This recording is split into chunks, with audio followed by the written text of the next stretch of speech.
The rain came sideways. That's the first thing anyone who was there will tell you. Not straight down, the way rain is supposed to fall in the limestone hills of central Kentucky. Sideways, like the sky itself had tilted on its axis and decided to pour everything it had been holding for 3 months into one August afternoon. It was August 14th, 1987. And on a hillside in Garrard County, a wall of brown water, 12 feet wide, carrying fence posts and topsoil and the broken lumber of a collapsed corn crib, was rolling down Route 52 like something alive, like something angry. Every piece of plastic fencing on that road was already gone, snapped at the posts, rolled up like aluminum foil, floating somewhere toward Dix River. Every piece, that is, except one. Let me tell you about Garrard County, Kentucky, in the summer of 1987. If you've never driven those roads, the ones that curve through rolling bluegrass hills, past tobacco barns faded to a soft silver gray, past limestone walls stacked without mortar by men who have been dead for 100 years, then you've missed something that photographs cannot quite capture. The air in August smells of cured tobacco and red clover and the particular sweetness of creek mud when the temperature sits at 91 degrees and doesn't apologize for it. The heat is not violent there. It's patient.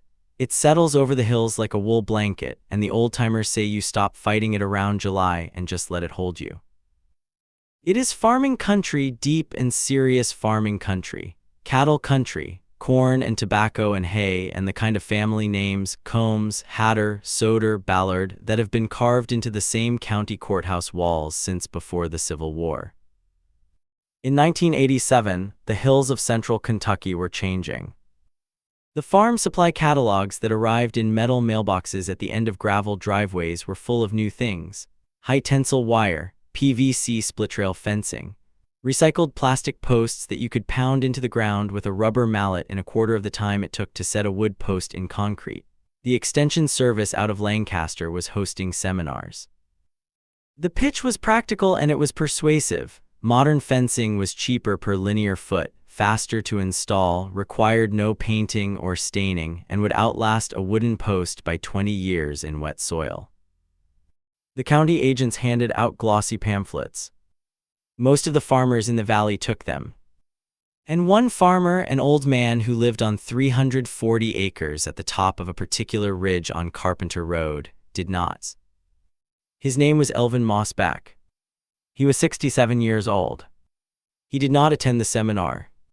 Let me tell you about Elvin.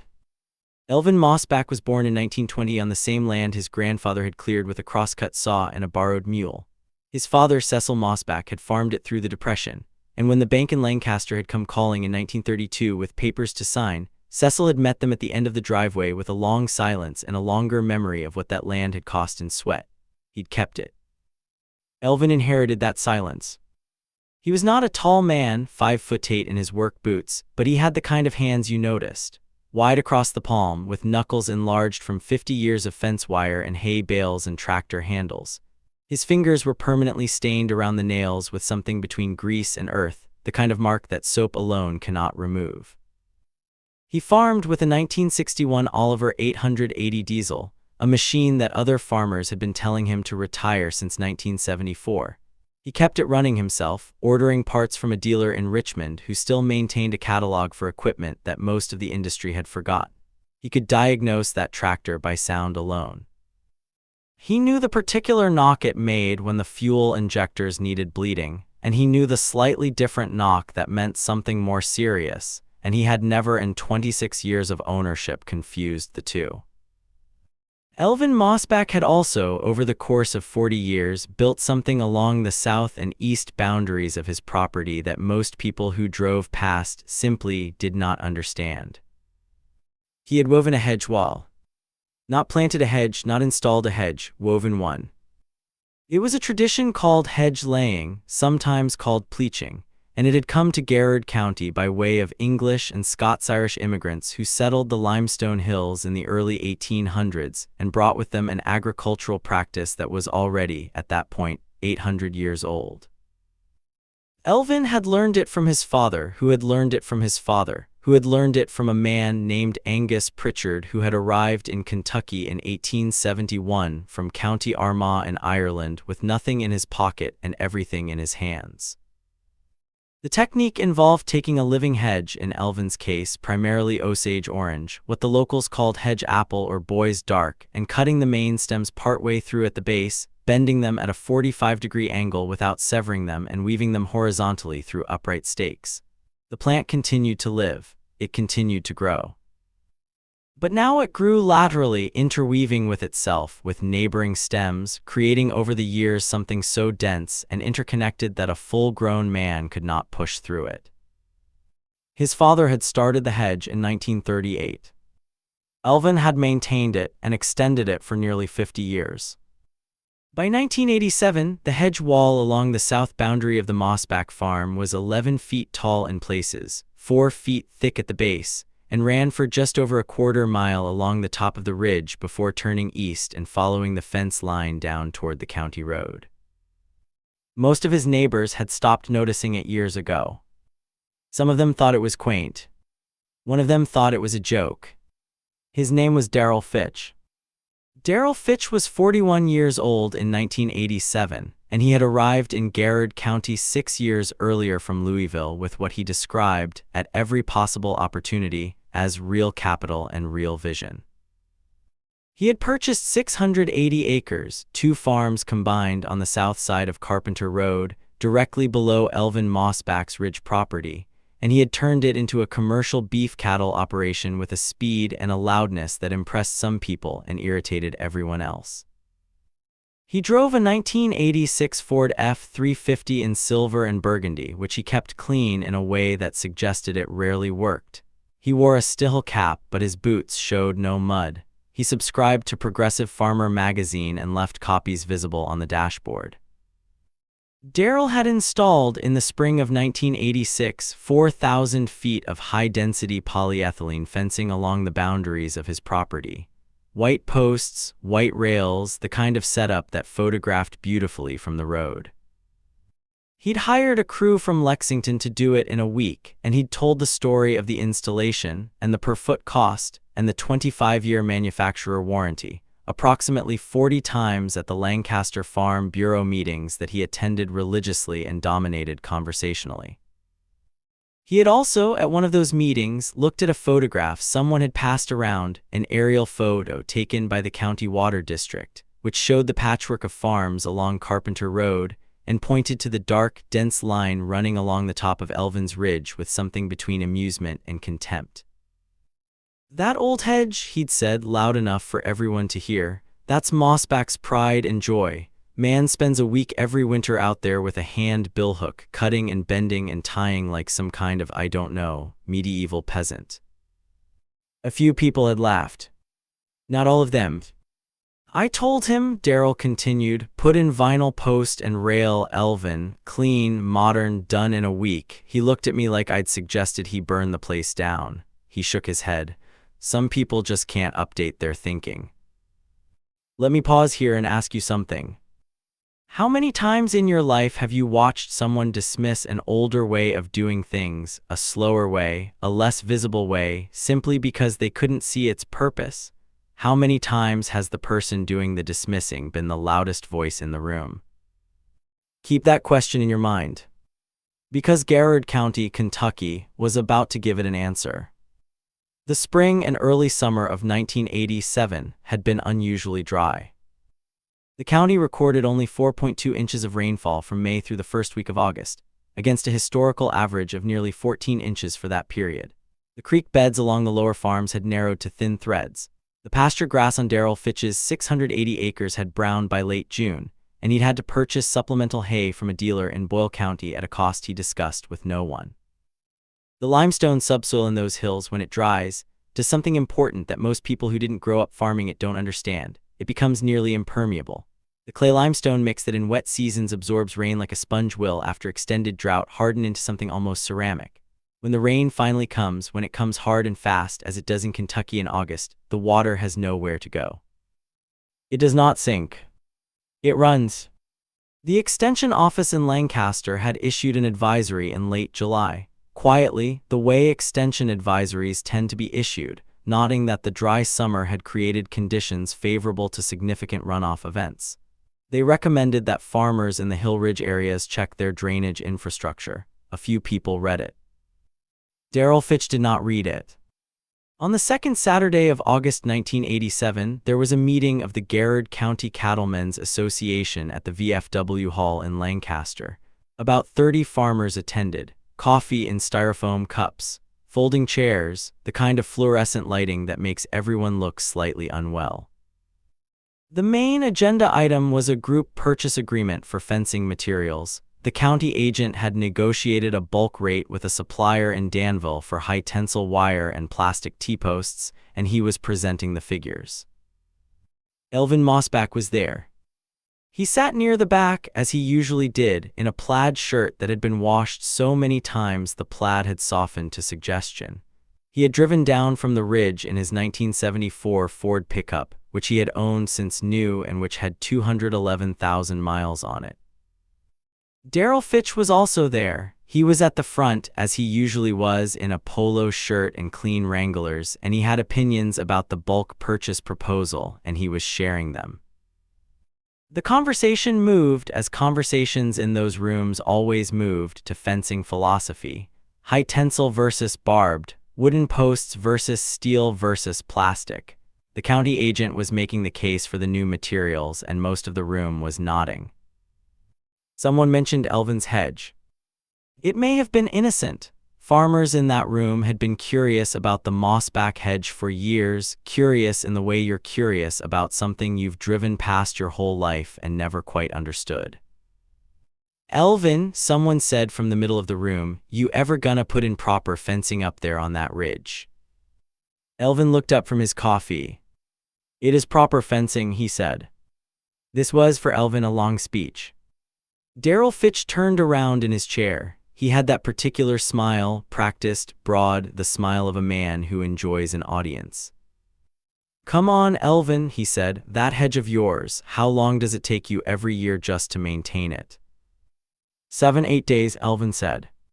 7 or 8 days, Darrell repeated it for the room. I fenced 680 acres in 1 week with 4 men and a post driver. Clean line, white rail, looks professional. Manufacturer warrants it for 25 years. He leaned back. No offense, but you're doing it the hard way for no good reason. It holds, Elvin said. Sure it holds, Darrell said, until you get a big wind or a flood or anything that actually tests it. He looked around at the room with the practiced ease of a man who has spent years turning conversations into performances. You know what that hedge reminds me of? My grandfather's outhouse. Solid construction, built to last, but there's a better option available. The room laughed, most of it, not all of it. Elvin said nothing. He looked into his styrofoam cup. Later, this was reported to me by a man named Carol Soder who was sitting 4 chairs away. Later, as the meeting was breaking up and people were pulling on jackets and gathering their paperwork, Darrell walked past Elvin near the door. I'm serious, old man, Darrell said, quieter now, not for the room anymore. Let me give you the name of the crew I used. They'll have that ridge fenced in 3 days. That hedge is it's a museum piece. It's not a farm. Elvin looked at him for a moment. You're below me on that ridge, Elvin said. Darrell blinked. I know that, he said. All right, Elvin said. And he walked out to his truck. Darrell Fitch told that story later as evidence that Elvin Mossback was, in his words, not entirely connected to the present day. He imitated Elvin's slow speech and his long pauses and the way he'd looked into his coffee cup, and people laughed, and Darrell felt good about it. He would not feel good about it on August 14th. Let me tell you what Elvin Mossback understood. He understood it not from a textbook and not from an extension seminar and not from Progressive Farmer magazine. He understood it the way that certain knowledge gets passed down in farming families, in fragments over years, attached to specific stories about specific places. His father had told him about the flood of September 1939. That summer had also been dry, not as dry as 1987, but dry enough that the subsoil along Carpenter Road had hardened. And then, on a September afternoon, a slow-moving storm had stalled over the ridge for 4 hours and dropped 6 inches of rain in a single event. The water had come down the ridge in a sheet. It had taken 3 farmers' fences with it, pushed topsoil into the creek, flooded 2 lower pastures, and killed 17 cattle that had been caught in a corner. It had also in its path hit the mossback hedge wall, which had been in 1939 only 1 year old and barely established, and the water had slowed. Not stopped, slowed. Enough of the topsoil caught in the root mass that the fields below the hedge sustained less damage than any of the neighboring properties. Cecil Mossback had understood something that day. He had understood that a hedge wall, properly laid, does not work like a fence. A fence is a barrier. It tries to stop things by force, by opposition. When the force is greater than the barrier fails. A hedge wall works differently. The root system of a mature, woven Osage orange hedge extends 6 to 10 feet into the ground in a dense, interlocking mat. On a slope, this mat does 2 things simultaneously. It holds the soil in place and it slows subsurface water movement, allowing gradual absorption rather than rapid runoff. Above ground, the woven stems, which in a mature hedge laying are as thick as a man's forearm, create a physical lattice that catches debris, slows surface water, and distributes the force of a water surge laterally rather than concentrating it at any single point. The Osage orange Maclura pomifera is incidentally one of the hardest and most flexible woods in North America. It has a Janka hardness rating of 2,040 pounds force. Compare that to white oak at 1,360. In living form, woven and interlocked, it does not snap, it bends, it distributes, it holds. Elvin knew all of this not in those terms. He would not have used the words Janka hardness rating or subsurface water movement, but he knew it in the specific, embodied way that a farmer knows the land he has worked for 50 years. He also knew something about Darrell Fitch's property. He knew that Fitch's 680 acres occupied the base of the ridge below the Mossback farm. He knew that the natural drainage channel of that ridge, the low point, where water gathered and ran, passed directly along the boundary where Fitch had installed his beautiful, white, high-density polyethylene fencing. He had said, "You're below me on that ridge." That was not a non sequitur. That was a warning. Now let me pause here and ask you something. We have in the last 30 years become very good at trusting systems we can measure. Systems with warranty cards. Systems with manufacturer specifications printed in millimeters and load ratings and UV resistance data. We have become perhaps less good at trusting knowledge that exists only in the memory of old men, knowledge that has no pamphlet, no seminar, no glossy catalog page. What do we lose when we stop listening to people like Elvin Mossback? August 14, 1987 began as most August days in Kentucky begin. Heavy, close, the air so thick with humidity that by 7 in the morning you had already surrendered. Elvin was up at 5 as always. He fed his 34 head of Angus cattle, which he had moved 3 days earlier to the north pasture, and he drank his coffee on the porch and looked at the sky with the particular attention of a man who has been reading that specific sky for 60 years. What he saw was not good. The clouds coming in from the southwest were the color of a bruise, not the blue-black of a simple thunderstorm, but a greenish, low-hanging mass that moved differently than regular clouds. It moved like something with intention. The air pressure had dropped overnight in a way Elvin felt in his knee, which had been reliable as a barometer since a tractor accident in 1971. He finished his coffee. He went to the barn. He checked the hedge. He had completed his annual hedge-laying work the previous February. 7 days of work with his billhook and his hand tools, bending and weaving and staking, exactly as his father had taught him, exactly as Angus Pritchard had taught Cecil, exactly as 8 centuries of English and Irish farmers had refined and passed forward. The hedge along the south and east boundaries was in its best condition in years. The Osage orange had put on good growth in the spring before the drought, and the new lateral growth had woven tight and thick. He went back inside and called his neighbor, Carol Soder, at 7:15. "Storm's going to be bad," he said. "Yeah," Carol said. "You got your cattle in?" "Not yet." "Get 'em in," Elvin said and hung up. By 11 in the morning, the sky had turned the color of old pewter. The temperature dropped 9 degrees in 40 minutes. The cattle in the valley below, Fitch's cattle, 340 head of commercial Angus cross, were restless in the south pasture, moving in tight circles the way cattle do when the pressure changes. The first rain came at 11:40. It came hard, not sideways yet, that came later, but with the kind of immediate intensity that tells you this is not a storm that will build gradually. It arrived at full force, 3 inches in the first 40 minutes, hitting the baked clay limestone surface of the ridge and running immediately, finding the channels and creases in the terrain that 50 years of agriculture had created. From his porch, Elvin watched it. From his kitchen window, Darrell Fitch watched it too, and he was not worried yet. He'd seen hard rain before. His fences were installed. His drainage tiles were, well, he had drainage tiles somewhere. He was less certain about their exact routing than he perhaps should have been. By 12:30, the rain had intensified further. The ridge above Carpenter Road was shedding water in sheets now. The visual was of water moving not in distinct streams but as a single, connected surface, the entire hillside in motion. Where there had been soil, there was now a thin brown slick, and the soil was moving with the water, and the water was finding the old drainage channel that ran along the south boundary of the Mossback farm. It hit the hedge wall at 12:44. Let me describe what happened, because the 3 people who saw it clearly, Carol Soder from his truck on the county road, a woman named Linda Hatter who had pulled over because visibility was near zero, and Elvin himself from the south field, all described it the same way, though each of them used different words. The water hit the base of the hedge with a sound like someone had emptied a river onto a pile of lumber, a deep, wet concussion that was felt as much as heard. And the hedge held. Not silently, not calmly.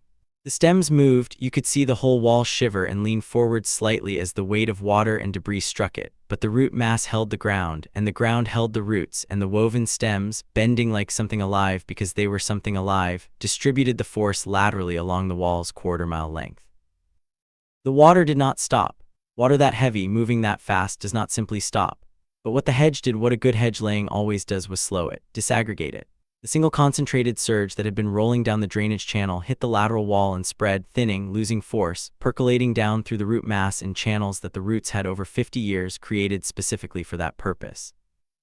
Debris caught in the woven stems. Fence posts, someone's fence posts, wooden ones from a property further up the ridge, caught and held. Topsoil that was already moving slowed and settled in the root zone. The water that made it through the hedge on the other side, toward the county road, was a fraction of the volume and a fraction of the force. And then the sky tilted.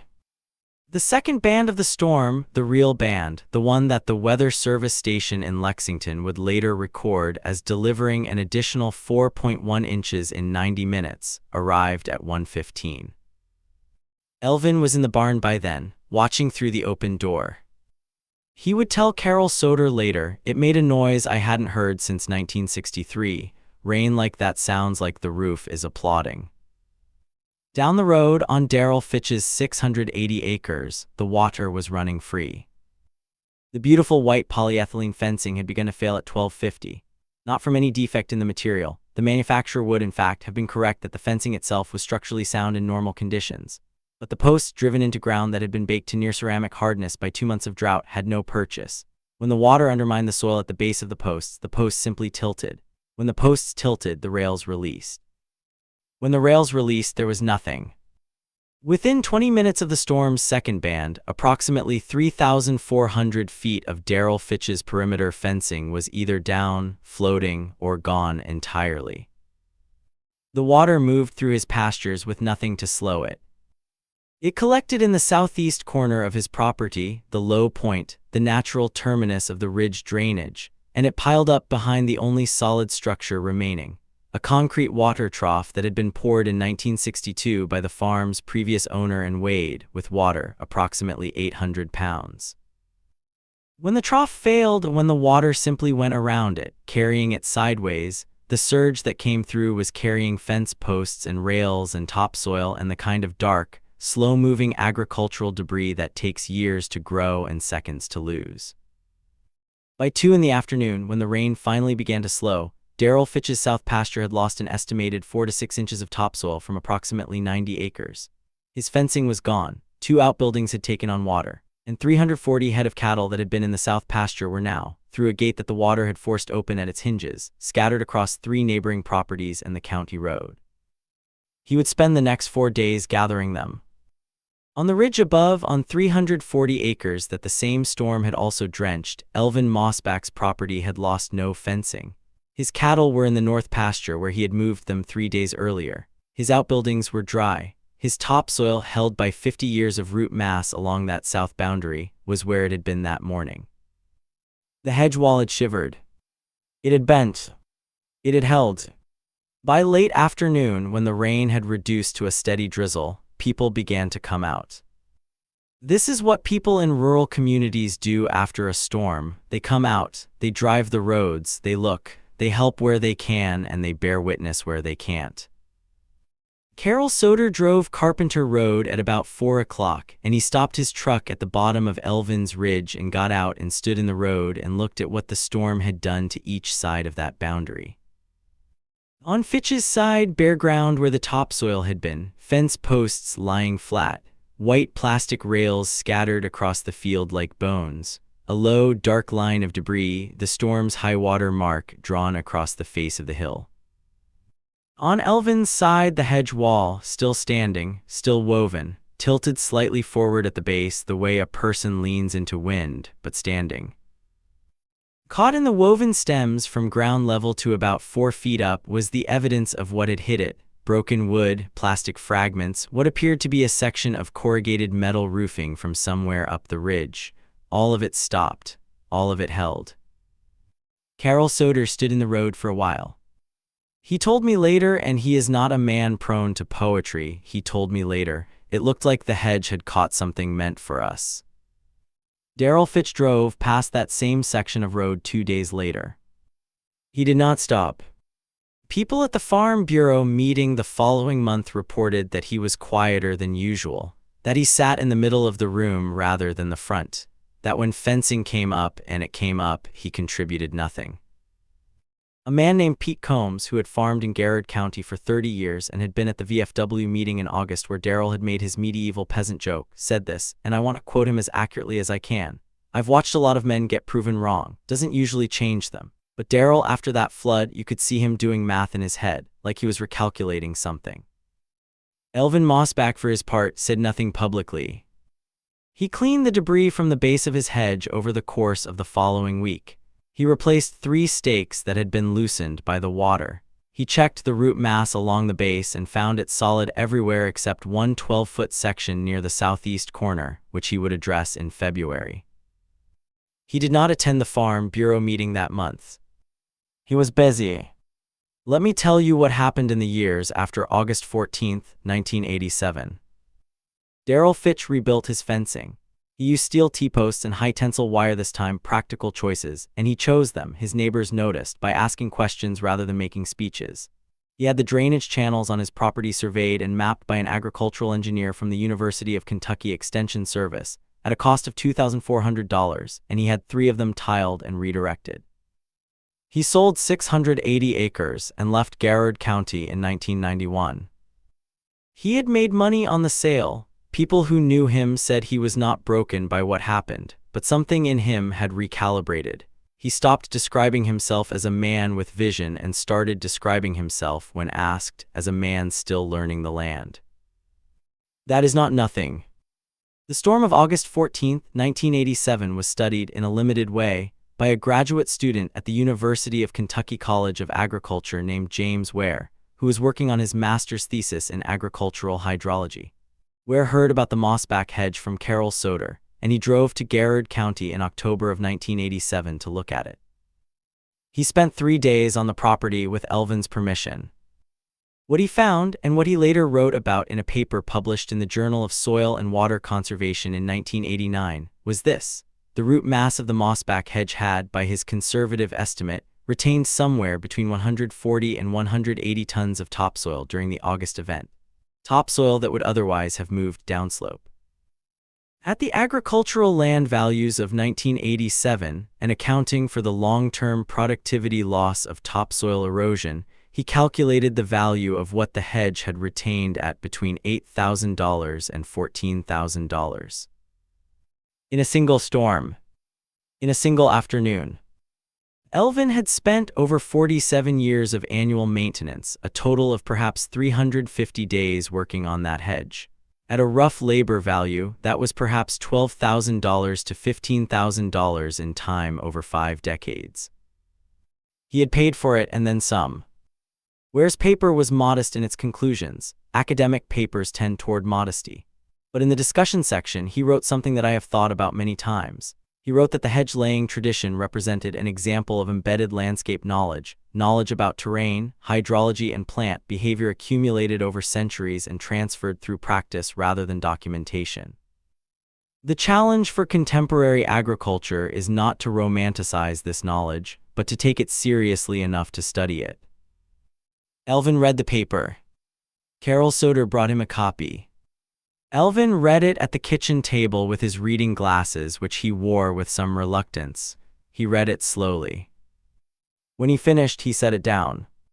Well, he said. That was all he said. In the early 1990s, there was a modest revival of interest in hedge laying in parts of the British Isles, and that interest eventually found its way, as agricultural ideas sometimes do, into American circles, particularly among sustainable farming advocates and agroforestry researchers at institutions like the Rodale Institute in Pennsylvania and the Land Institute in Kansas. Hedge laying was discussed in publications. Small workshops were organized. None of the people who organized them had been to Garrard County, Kentucky. None of them knew that on a ridge on Carpenter Road, an old man and his father before him had never stopped. Elvin Mossback died in November 1994 at the age of 74. He had farmed his 340 acres until the spring of that year when his health made it impractical. He left the farm to his daughter, Patricia, and her husband, who continue to farm it. The hedge wall is still there. Patricia's husband, a man named Roy Ballard who grew up in Madison County and did not know hedge laying before he married into it, has learned the annual maintenance. He does it every February, as Elvin did, with a billhook and hand tools and a patience that the work requires and, in his words, gradually teaches. He told me, "You spend a week out there every winter with that hedge and you start to understand it differently. It's not a fence, it's more like a partnership. You take care of it and it takes care of you." The Osage orange along the south boundary of the Mossback farm is, in some places, on stems that Cecil Mossback bent and wove in 1938. Those stems are now as thick as fence posts themselves, and the root systems below them have had 86 years to interlock with the limestone and clay of that specific Kentucky hillside.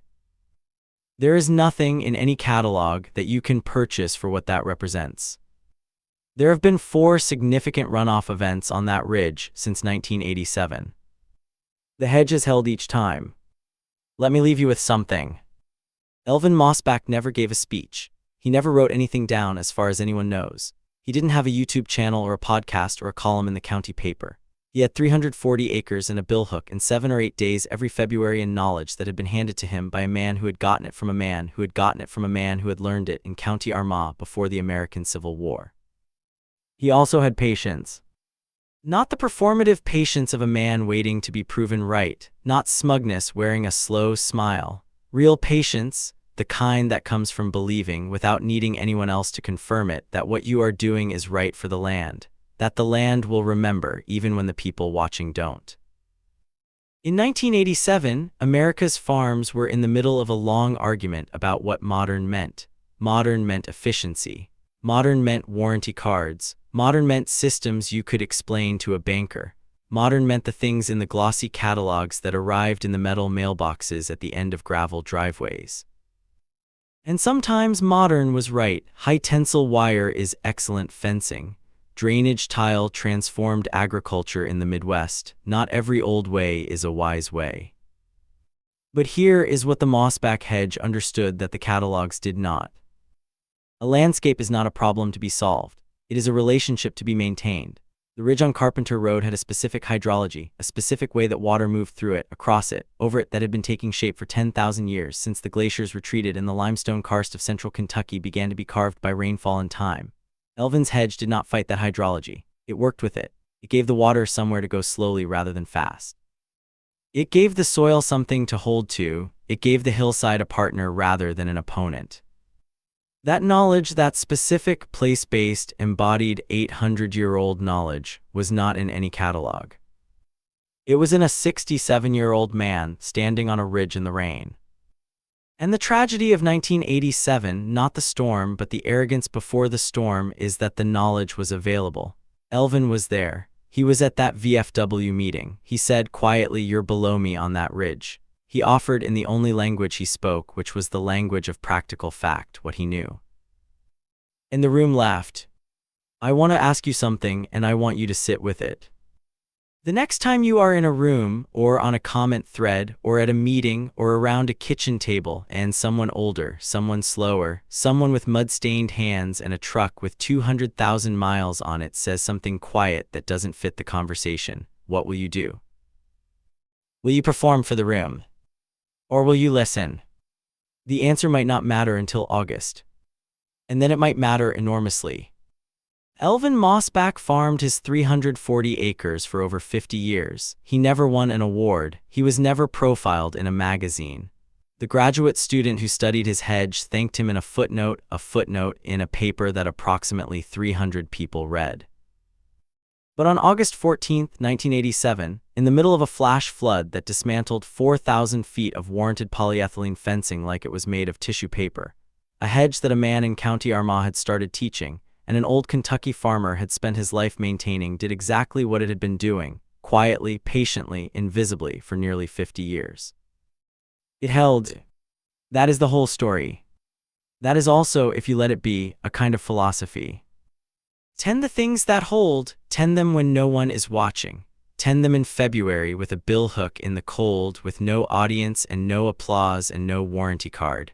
Tend them because the land will remember what you did long after everyone else has moved on. Be the hedge. Historical context is real. Characters and dialogue are dramatized for storytelling purposes.